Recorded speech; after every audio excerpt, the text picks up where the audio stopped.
It's been more than a decade since Man of Steel ushered in the DCU, and 10 years this very week since Ben Affleck was announced to play Batman in Zack Snyder's cinematic saga.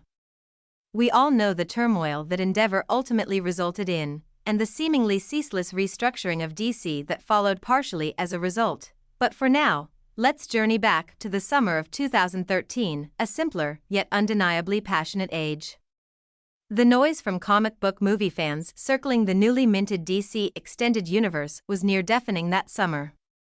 Everyone had an opinion, both on Man of Steel with its controversial third act in which Superman killed Zod, and the casting of Affleck, who still hadn't quite come clean of the spandex stench of 2003's Daredevil yet was somehow supposed to measure up to Christian Bale's beloved Dark Knight.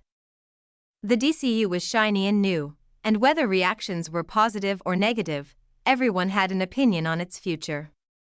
Fan theories took hold quickly, comic creators took sides, bloggers discovered they could gain control of the narrative early, and DC fans fortified defenses and stockpiled ammunition.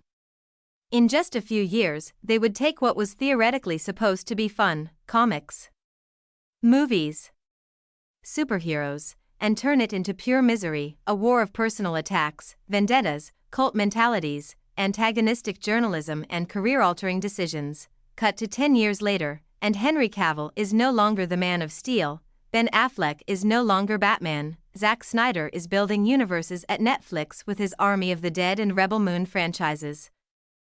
Joss Whedon is persona non grata in Hollywood, and that guy who showed everyone just how successful the Guardians of the Galaxy could be, James Gunn, just wrapped up the Guardians trilogy on a successful note and is now the co-head of DC Studios, alongside Peter Safran.